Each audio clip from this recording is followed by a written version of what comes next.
I promise you, I'm not injured. My skin is just very, very irritated. And it kind of looks like I've got, I don't know, like an arm warmer on. We're just gonna go with it because I want to film today and you don't want to see what's going on under here. I promise you. I promise. I promise. So I saw Jesse from Jesse the Reader post this tag, and I believe it is an original tag by him, but I will have his video linked down below. As I was watching that video, I was listening to the questions, and I was, you know, as I do whenever I watch a book tag, I answer the questions myself in my head. That's just how my brain goes.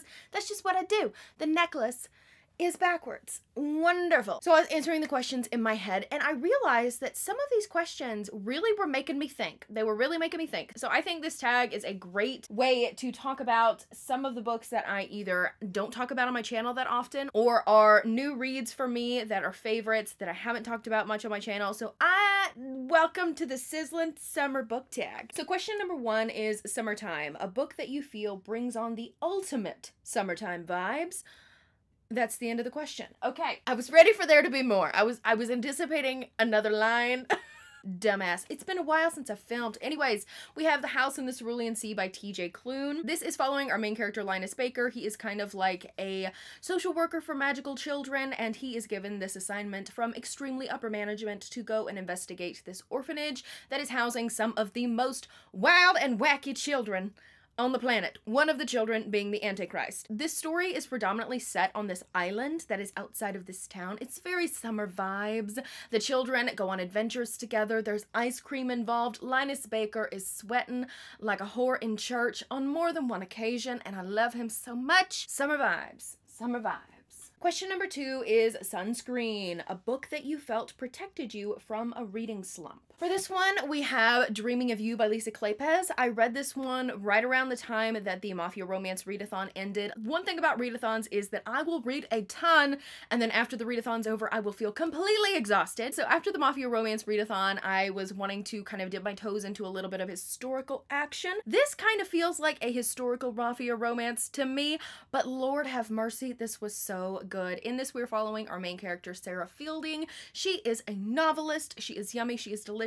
At the beginning of this, she is doing some research for the novel that she is currently working on. That novel being pretty much surrounded by like the nightlife, gamblers, prostitutes, that type of stuff. And so she is in an alleyway doing research. She is so deliciously quirky and fun. And she actually is a witness to this man being pretty much jumped and brutally attacked. He turns out to be this infamous owner of this super hot gambling place, and she makes a deal with him where she will not be titter-tattering in the alleyways where she could potentially be attacked, and he will allow her to kind of, you know, ghost around his gambling den and do research for her novel. Loved it. Loved it. Question number 3, Sunburn, a book that burned you. This one I know I haven't talked about much on my channel, but that is Night Film by Marisha Pessl. I read this a couple months ago. Throughout like the first half, the first 3/4 of this book, I was absolutely loving it. I was loving it. It's one of those mysteries where you feel like you're continuously digging deeper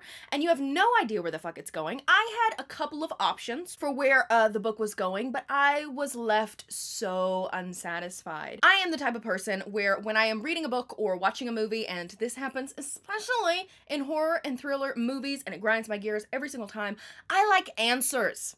I like a definitive reason why we have gone on this journey, why these people have died, why I want answers. This is an open-ending book. And that's not a spoiler. That is literally not a spoiler. If you consider that a spoiler, I am so sorry. I'm so sorry, my little cutie pie. I was so pissed. It took me so long to read because there are so many different moving parts and different things going on and different details I was trying to remember so I could figure out what was going to happen, and then what was the point of the whole book?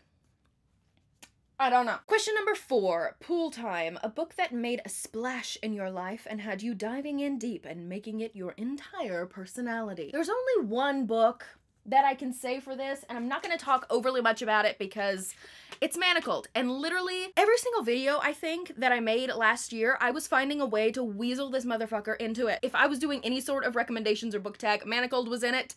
You guys know what Manacled is. It's a Harry Potter fan fiction. It's Germanic. It's beautiful. Question number 5 is Fireworks, a book with an explosive plot that kept you hooked on the book. Fun fact, I hate fireworks. I have since I was a child. But my answer for this one is Valor by John John Gwen. I just recently finished this. Recently, as in like a week ago. Lord have mercy. This is book 2 in the Faithful and the Fallen series. The first book in this series, Malice, was really kind of slow and following the everyday kind of lifestyle of our characters. There's so many characters in this. Anyway, for the first 300 pages of that book, and then it just exploded at the end. This book, every single chapter, somebody's dying, somebody's killing somebody else, somebody's running from monsters, monsters are tracking things, there's giants, there's big white worms, there's good gods, bad gods, and their avatars that are doing their bidding. It is so insane. You can't trust anybody in this book. You cannot trust what anybody says. Everybody's always turning on somebody else. It's just insane. The action scenes are so visceral and real. They are just so well written. I'm reading book 3 right now. It's great. Okay, anyway, question number 6 is Lemonade, a refreshing read that reminded you why you love reading. My most recent one that did this for me was Real by Kennedy Ryan. In this, we are following Neva, who is just making her Broadway debut when she is discovered by this really fantastic and amazing director named Cannon Holt. Cannon Holt has been working on this biopic about this woman named Desi Blue, who was a really talented jazz musician during the Harlem Renaissance, and unfortunately her story has kind of been lost in the folds of history. He is wanting to give her a new voice. For 6 months, he has been looking for his perfect Desi Blue, and when Neva walks on the stage, he has found his Desi Blue. This is their love story. It's a beautiful story just in general, but it is a beautiful love story as well. There's a lot of forgiveness, a lot of hope, a lot of growth. It is just so beautiful. Question number 7, a short and sweet book that melted away far too quickly. This one is one that I read for the fanfiction readathon at the beginning of this month, and that is In Silence and Submission. This is a Dramini fic. This is a BDSM Dramini fic, and I liked this one quite a bit, but I really wanted more from this Draco and Hermione. I wanted more about the transition that Draco and Hermione made from friends to lovers, because this is a friends to lovers Draco and Hermione. I wanted a little bit more from that transition and also from their friend group. I wanted to see them interact between each other and also amongst the friend group themselves. Question number 8 is Fireflies, a book that lit up your life through a dark time. We don't call them fireflies down here. We call them lightning bugs. Lightning bugs. Lightning bugs. Fucking stupid name. Okay. The last dark time that I can remember was when I was in college. I was an English major, so I was reading a lot of dead white man classics. And so the majority of my reading outside of that was manga. So I have some manga series to recommend to you guys starting off with Sweat and Soap by Kenetsu Yamada. This is a quirky office romance between Asako and Natori. Asako has this issue where she sweats a lot.